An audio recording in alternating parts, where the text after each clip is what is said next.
अस्सलाम वालेकुम जी। मेरा नाम डॉक्टर एजाज़ अहमद है। मैं माहिर अमराज़ गुर्दा, शुगर और ब्लड प्रेशर हूँ। आज हम जिस टॉपिक पे बात करेंगे वो है रीनल स्टोन, गुर्दे की पथरी और उसके types, causes, treatment and how to prevent the renal stones. सबसे पहले रीनल स्टोन्स, गुर्दे की पथरी कैसे बनती है? हमारे यूरिन में कुछ केमिकल्स रिलीज़ हो रहे होते हैं जिसमें calcium, oxalate, uric acid, cystine, जिनकी एक मखसूस लेवल होती है।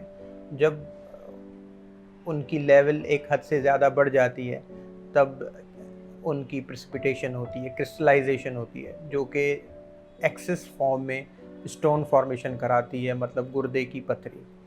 अच्छा, गुर्दे की पथरी बनने के बाद उसकी अलामात में मोस्ट कॉमन जो सिम्पटम पेशेंट्स हमारे पास जिनसे प्रेजेंट करते हैं उसमें फ्लैंक पेन, जिसमें डॉक्टर साहब साइड में दर्द हो रहा है, जहाँ पे गुर्दा है वहाँ पे दर्द हो रहा है, पेशाब में खून आ रहा है, पेशाब में जलन हो रही है, बुखार है, या अक्सर औकात पेशेंट जो हमारे पास प्रेजेंट करते हैं कि पेशाब बंद हो गया है, रुक गया, नहीं आ रहा। उसके बाद सबसे इनिशियली जो सवाल आता है कि इस पेशेंट को जो कि प्रेजेंट हुआ है with the suspicion of renal stone, उसको आया कि नेफ्रोलॉजिस्ट के पास जाना चाहिए या कि यूरोलॉजिस्ट के पास जाना चाहिए।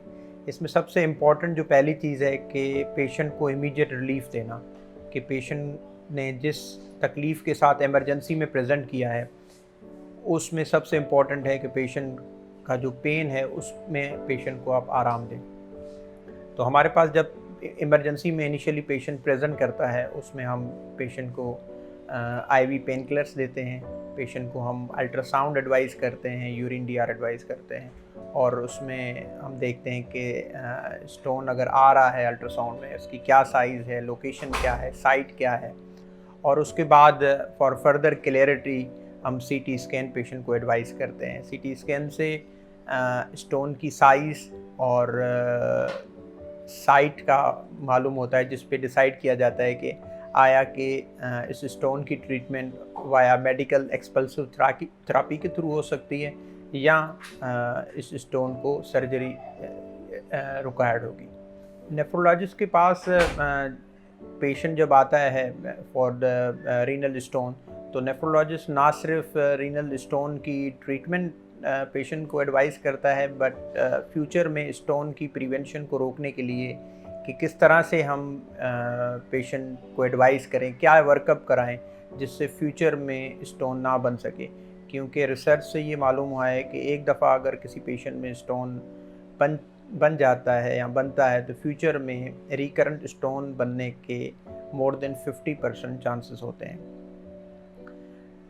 ट्रीटमेंट मोस्टली जो है, अगर छोटा स्टोन है लेस देन 10 मिलीमीटर, तो उसकी ट्रीटमेंट होती है वाया मेडिकल एक्सपल्सिव थेरापी, जिसमें पेशेंट को मेडिसिन दी जाती हैं जिससे स्टोन निकलने में हेल्प मिलती है। ट्रीटमेंट ऑफ रीनल स्टोन जो होती है वो डिपेंड करती है on the size and location of the renal stone, के स्टोन की साइज़ क्या है, किस जगह पर स्टोन है और स्टोन की क्या टाइप है। अगर स्टोन छोटी साइज़ का है, लेस देन 10 मिलीमीटर है, तो उसकी ट्रीटमेंट जो है मोस्टली वाया मेडिकल थेरापी की जाती है, जिसमें पेशेंट को हम यूरोसिट के देते हैं और इसके अलावा पेशेंट को बोलते हैं कि भाई आपने पानी ज़्यादा इनटेक लेना है। क्रैनबेरी साशी हम पेशेंट को एडवाइस करते हैं।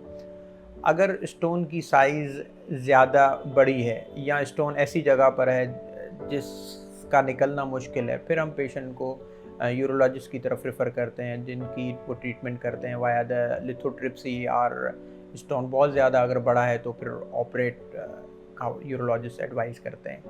इसमें डाइटरी मॉडिफिकेशन या डाइटरी चेंजेस बहुत इम्पॉर्टेंट हैं, जिसके थ्रू हम रीनल स्टोन की फॉर्मेशन को प्रिवेंट कर सकते हैं। पेशेंट हमारे पास आते हैं और पूछते हैं डॉक्टर साहब मुझे स्टोन है तो मैं डाइट में क्या ऐसी चीज़ें ना लूँ जिससे जो है वो स्टोन बनने से मैं बच सकूँ।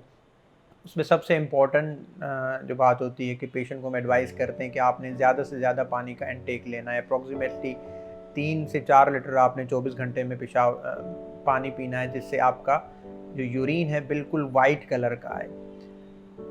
नंबर सेकंड जो इम्पोर्टेंट चीज़ है कि रिड्यूस साल्ट इनटेक, जो नमक का इनटेक है वो आपने कम रखना है, क्योंकि साल्ट जो है वो स्टोन की फॉर्मेशन को बढ़ाता है।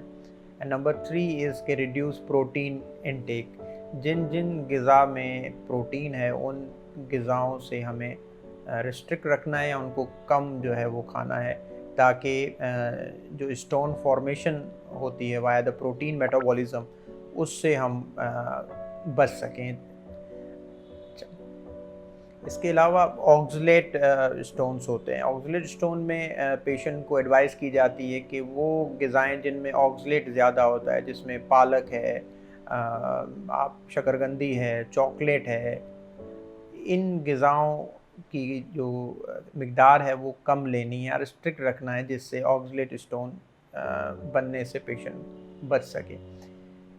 And the other thing is कि citrate stone, citrate basically it is an inhibitor of the renal stone। तो जिन जिन चीज़ों में citrate है, जैसे लेमन है, ऑरेंजेस हैं या नींबू पानी पेशेंट को हम एडवाइस करें, ये चीज़ें ज़्यादा कंज्यूम करने से पेशेंट रीनल स्टोन